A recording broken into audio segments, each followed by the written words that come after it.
Olá, meus queridos e queridas, que grande satisfação ter concluído o primeiro bimestre com vocês. E hoje iniciaremos o segundo bimestre, iniciaremos com as discussões sobre mais um clássico. Nós vimos o primeiro clássico, que foi o Karl Marx, e hoje nós veremos o Emile Durkheim, que traz excelentes e boas contribuições para o início, principalmente para o início da sociologia. Então hoje a gente vai trabalhar com isso. Para aquelas pessoas que tiveram boas notas no primeiro bimestre, já deu os parabéns de forma individualizada, né? Parabéns para todos vocês. Para aqueles que tiraram poucas notas ou nenhuma nota, ainda há esperança, ainda estamos no primeiro bimestre, né? Faça agora esforços diferentes com a vida, cuide de sua vida estudantil, que a vida estudantil lhe trará bons frutos. E vamos que vamos para ele, esse francês que é um dos clássicos da sociologia, que vive aí, né, da metade do século XIX até o início do século XX, né, de 1852 a 1917,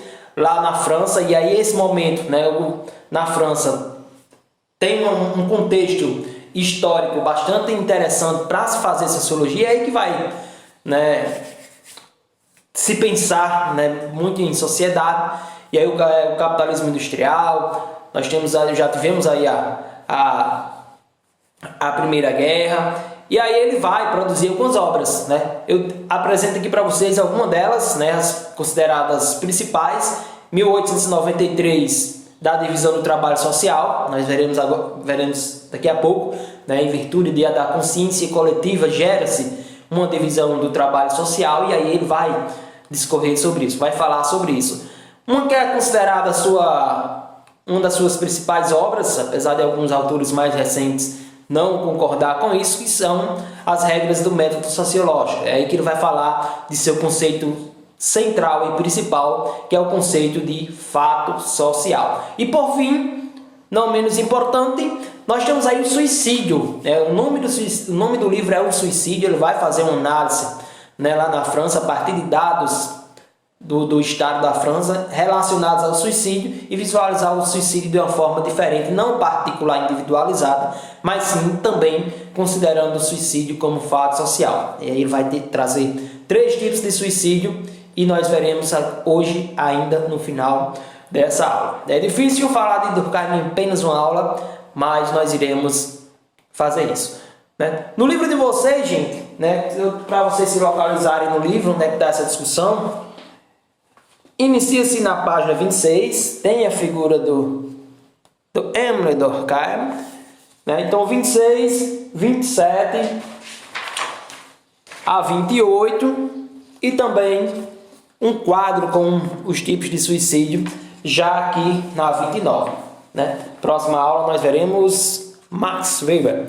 Beleza? Então vamos de Emile Durkheim, esse francês que muito contribuiu, e ele tem um método sociológico. Ele sofreu muitas influências de Auguste Comte, né, o grande positivista, e aí ele tinha uma tendência a comparar, a fazer essa equiparação entre as ciências da natureza e as ciências sociais. Então pegar toda a objetividade, aquilo, né, bem desconsiderando as subjetividades. A objetividade é aquilo exato, né, mais fechado. Já a subjetividade são as compreensões e interpretações que nós temos, né, da sociedade. Então ele tinha uma tendência a analisar a sociedade com uma certa objetividade. E essa objetividade gera também um outro princípio, que é a neutralidade, né? Ele dizia que o sociólogo deve se manter distante do objeto de estudo para poder compreendê-lo. Isso é 2 características desse método sociológico de Emile Durkheim. E aí nós temos o fato social, gente. Sempre que vocês virem em algum lugar, é bem provável, grandes chances, que vocês visualizem algo relacionado ao fato social, que é a ideia principal de Emile Durkheim. E ele diz o seguinte, palavras dele lá em 1918. Ele morreu em 17, né, mas publicação póstuma. É o fato social toda a maneira de agir, fixa ou não, suscetível de exercer sobre o indivíduo uma coerção exterior. Primeira característica, né? O Emile Durkheim diz: a sociedade, né, está acima do indivíduo, também está nas mentes dos indivíduos, produzindo uma consciência coletiva. E aí essa sociedade é externa ao indivíduo e ela, né, produz uma coercitividade, uma obrigação, né, aquilo que você torna obrigado a obedecer determinadas normas e regras. Entenderam? Suscetível de exercer sobre o indivíduo uma correção exterior. Ou então ainda, que é geral na extinção. Ele é geral, ele alcança todos, né, de uma sociedade dada, apresentando uma existência própria, independente das manifestações individuais que possa ter. Né? Quando nós nascemos, vocês concordam comigo que nós já vivemos regras que estão aí postas? Né? Então a gente, por exemplo, quando nós nascemos, já está convencionado, já é fato social, já é cultura, já é costume, que nós devemos nos vestir para poder conviver em sociedade. Isso é uma norma que já está, né? Então, a sociedade exerce uma coercitividade em nós, indivíduos, que nós precisamos obedecer. Né? Isso é só um exemplo, mas nós temos aí uma infinidade de casos. Os fatos sociais são coisas, né? Considerava o fato social como coisas. É independente exterior ao indivíduo capaz de exercer algum tipo de coerção sobre o indivíduo. Né? Isso foi o que eu acabei de falar agora. Ele considerava fato social como coisas. E aí, né, para avaliação para a tarefa de vocês, isso vai servir, porque essas são as principais características do fato social. Primeiro, que ele é externo, né, gente? Algo que vem de fora do indivíduo, externo. Então, o indivíduo é externo considerando, né, o ponto de referência, o ponto do indivíduo. Os fatos sociais independem da consciência individual. Acontece externamente, independente de nossa vontade. Isso que eu falei. Ao nascer, você já encontra as normas e regras da sociedade. E aí a sociedade lhe obriga a obedecer. Né? E essa obrigação é também, essa imposição é também, tem um nome para educar de coercitividade. É uma das características do fato social, ele também é coercitivo. É impositivo ao indivíduo. As forças coercitivas presentes nos fatos representam a força que os fatos exercem sobre a individualidade, levando em conformidade e orientação às regras e normas presentes na mesma. Então, ele é externo, né? As regras estão fora do indivíduo, ele é coercitivo, você está obrigado a obedecer essas regras, mesmo que vocês nem sequer percebam, mas existem normas, né, na sociedade que nós estamos aí para obedecer essas normas e regras. E é geral, todos e todas estão expostos ao fato social. A generalidade deve ser percebida enquanto coletivo, né? Possui como elemento de referência a coletividade. Consciência coletiva que ele tanto fala também cabe aí nessa característica de ser geral. Consciência coletiva quando todo, de forma solidária, né, chegam ao consenso e constroem a sociedade, que essa sociedade, normas que essa sociedade exerce sobre os indivíduos. Mas, professor, eu sou revolucionário, eu posso quebrar as próteses? Sim. As normas, algumas delas são infringidas, podem ser infringidas, e quando elas são infringidas de forma coletiva e, né, que gera uma grande revolução, ele também vai falar sobre isso, né, que é a questão da anomia. A gente vai já chegar lá. E aí ele classifica os fatos sociais em dois, quando são normais e quando são patológicos. Normal, quando se encontra generalizado na sociedade ou desempenha alguma função social importante, né, tá na paz. E patológico, aquele que se encontra fora dos limites permitidos pela ordem social e pela moral vigente. Né? Moral é muito forte dentro das discussões de Emile Durkheim. E aí, o que é patológico? Né?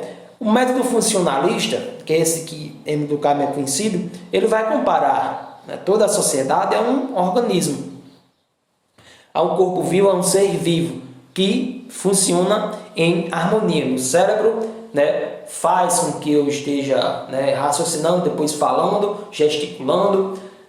Então, o meu organismo ele é todo, né, conectado. E aí, esse método funcionalista ele aplica para a sociedade, porque a sociedade também, dentro de uma organização e de uma consciência coletiva que se constrói entre os indivíduos, ela, né, tem toda uma organização que parte desse método funcionalista. E aí ele vai, nesse método funcionalista, o cara vai comparar a sociedade a um corpo vivo, né? Cada órgão cumpre uma função, que é a metodologia funcionalista. O todo predomina sobre as partes. As partes, que são os fatos sociais, existem em função do todo, que esse todo é a sociedade. E aí, função social, que é a ligação que existe entre as partes e o todo. O método funcionalista de Emile Durkheim. Isso não tem no livro de vocês, assim de forma tão clara, mas eu achei interessante apresentar para vocês. E agora esse conceito tem no livro de vocês, vocês podem ver aí, ler, e vocês irão encontrar o conceito de solidariedade. Laços que unem os membros entre si e ao próprio grupo. E aí ele vai dizer que tem dois tipos de solidariedade, né? Solidariedade mecânica e a orgânica. E cada uma delas tem características diferentes. Na mecânica, né, são sociedades mais rudimentares, são sociedades mais, né, sociedades tribais, mais simples, né, a divisão social do trabalho é mais simples, não tem tantas especialidades, né, e aí a gente vai ver algumas características de ambas. Na mecânica, sociedade simples, né? Na orgânica, sociedade hoje, nesse sistema capitalista que vivemos, nós vivemos numa solidariedade, né, bastante complexa, e ele a caracterizou como uma solidariedade orgânica. E aí na mecânica, as funções sociais dos indivíduos são semelhantes, né? Se tem pouca gente ali, então cada um faz algo parecido. Já na orgânica não, as funções sociais dos indivíduos são especializadas e interdependentes, cada vez mais especializadas e mais complexas as relações de trabalho, as relações entre os indivíduos, né? Na mecânica não há significativa divisão social do trabalho, já aqui tem demais, já disse isso, né? Predomínio de mecanismos de coerção imediata, violenta e punitiva, né? Não tem os códigos penais, as diversas leis e normas, já que tem predomínio na orgânica, predomínio de mecanismos de coerção formais. O que isso quer dizer, né? Leis formais é aquilo que está escrito, são códigos, por exemplo, o Código Penal, né, que é exercido de forma mediada, não é o chefe que vai chegar e aplicar determinada punição ao indivíduo, né? Tem toda uma estrutura jurídica que vai fazer isso. Predomínio no direito punitivo, então, na mecânica, né? Predomínio do direito punitivo, ou seja, né, por exemplo, um cacique. O cacique tem que chegar lá, o direito às normas da determinada tribo é muito punitivo. Já que na orgânica, predominantemente, nós temos aí um direito restitutivo. E aí, por fim, sociedade economicamente simples, que está dentro de sociedade simples de uma maneira geral, e sociedade economicamente complexa, que é essa que nós vivemos. Então, vivemos em uma sociedade, né, que é regida pela solidariedade orgânica, que é essa atual. E mecânica eram sociedades mais simples que ele analisou.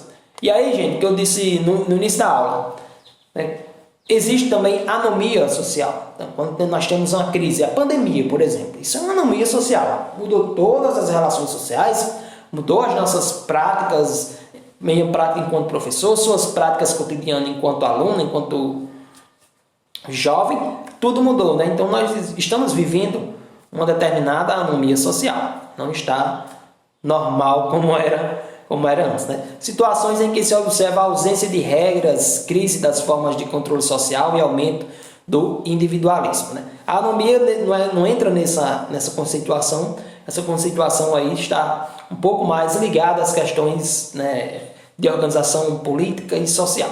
Anomia do ponto de vista de uma pandemia, né, as regras devem ser ainda mais obedecidas, né? Quando não são obedecidas, gera aí o que acabou gerando, né?